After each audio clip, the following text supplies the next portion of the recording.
Batang lalaki sa kanyang kaarawan, nakatanggap ng isang misteryosong kahon mula kay tatay, ay isang siyentipiko, at kapag binalot ng bata ang kanyang manggas, maingat na ipasok ang iyong kaliwang kamay sa kahon. Agad na kumuha ng mechanical bracelet, nakakabit sa pulso. Natakot at nataranta ang bata, nagmamadaling gustong tanggalin ang bracelet, pero mahina hong sabi ni dad sa kanya, kapag nasuot na hindi na matatanggal ang bracelet, pero kailangan mong magtiwala sa akin. Ang pulse heiress na ito ay magiging lubhang kapaki-pakinabang sa iyong anak sa hinaharap. Saka siya tumalikod at naglakad palabas ng bahay. Hindi na muling nagpakita. Sa isang kisap mata ay 2067 na, nakasuot ng adult bracelet si Ethan. Earth ngayon, dahil sa polusyon sa kapaligiran at pagkasira ng kapaligiran, ang nilalaman ng oxygen sa hangin ay 3% lamang. Hindi kayang suportahan ang normal na buhay ng tao. Kaya kung gusto mong mabuhay, dapat bumili ng synthetic oxygen na binuo ng isang kumpanya ng teknolohiya. Gayunpaman, ang may-ari ng isang kumpanya ng teknolohiya, si Hammer, ay gustong kumita ng pera.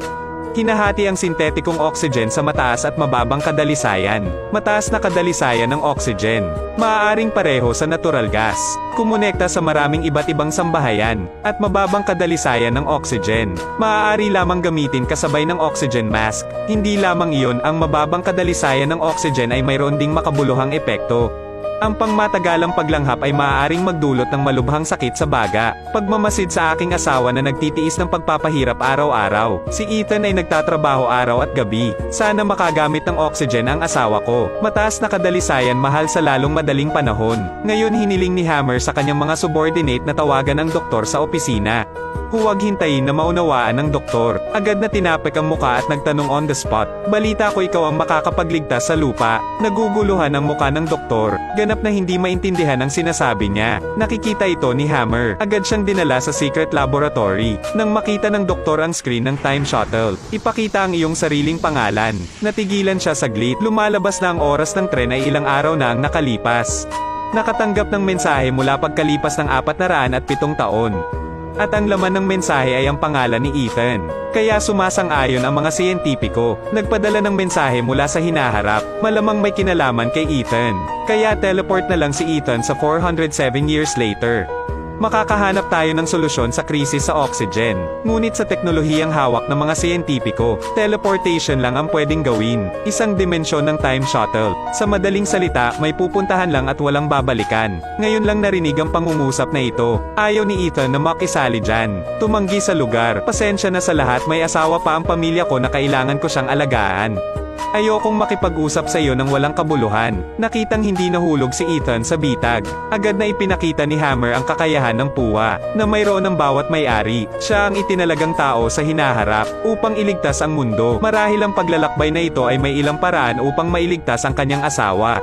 Nang marinig yun ni Ethan ay medyo nataranta, kahit hindi niya alam kung bakit siya pinili ng future. Pero kailangan ko lang gamutin ang sakit ng asawa ko. Maaari mong gawin ang anumang gusto mo. Kaya dumaan si Ethan sa isang matinding pakikibaka sa ideolohiya. Sa wakas ay makasakay sa time travel train. Nakita ko siyang nakasuot ng 20 kilo spacesuit. Balisa at hindi mapakali na humakbang sa space and time ship. Kapag ang countdown timer ay bumalik sa 0, sa tabi ng lalaki, agad na lumitaw ang maraming electric current. Pagkatapos noon, isang nakakabulag na sinag ng liwanag ang agad na bumaril.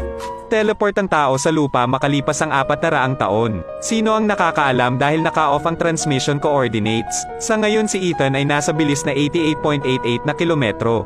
Bumagsak mula sa taas na 10,000 metro na may echo. Malakas na bumagsak si Ethan sa lupa. Kasabay nito nasunog ang spacesuit dahil sa malakas na impact sa kapaligiran. Agad namang tumayo si Ethan. Isang segundo bago sumabog ang tangke ng oxygen. Tanggalin mo ang iyong spacesuit.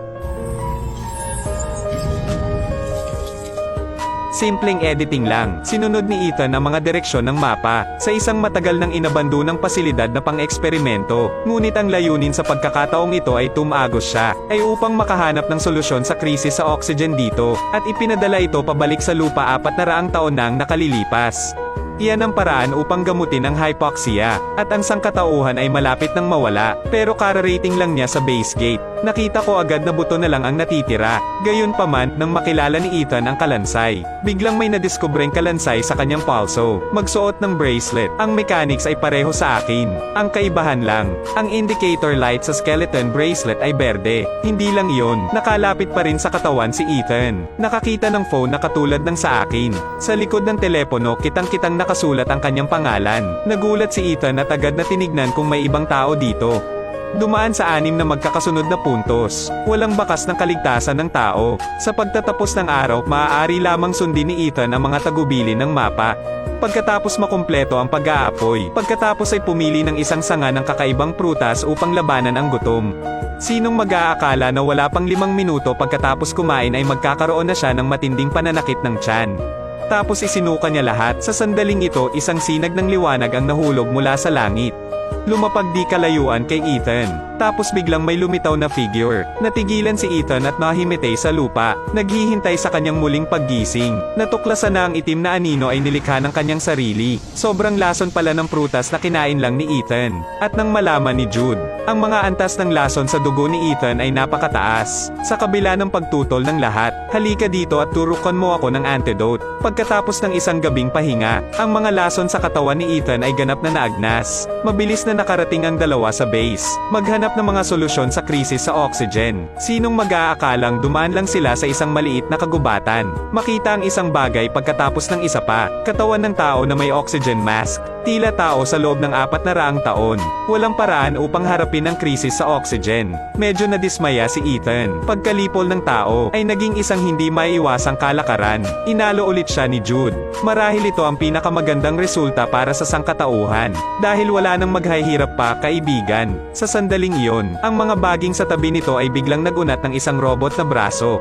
Nang hindi na hinintay na mag-react si Ethan, isang kislap ng pulang ilaw ang tumama sa kanyang mga mata para lamang makarinig ng isang sutsot.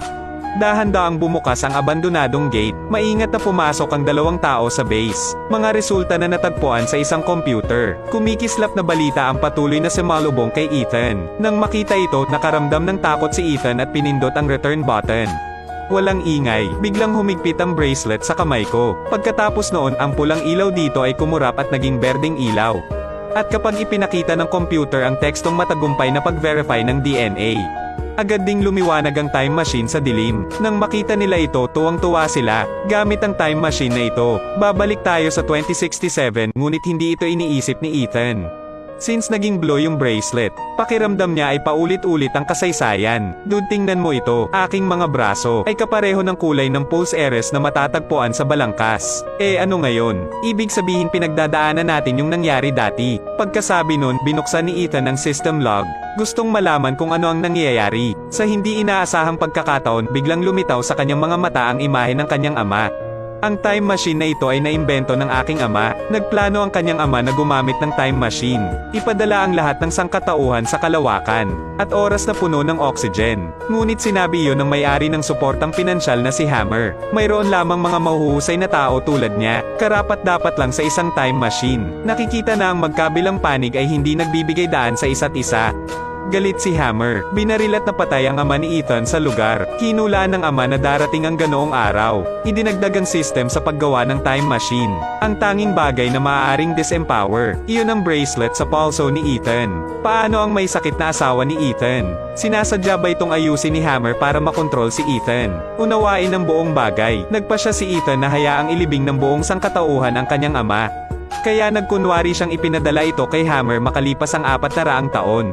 Mensahe para simulan ng time machine. Kapag tapos na, hintayin ng Hammer. Isama ang mga taong itinuturing niyang elite. Kapag naghahanda na bumalik sa 2067, hinaranggan ng puno ang pasukan sa time machine. Kaagad pagkatapos noon, gumamit ang doktor ng bakal. Ganap na sirain ang operating platform makalipas ang 400 taon. Ipaubaya sa mga taong makasarili na ito, hindi kailanman nakakonekta sa time machine. Kaya't ang doktor at si Jude ay nananatili sa isang kinabukasang puno ng oxygen. Iniiwan ang iba sa krisis sa oxygen, pagsilang sa sarili at pagsira sa sarili.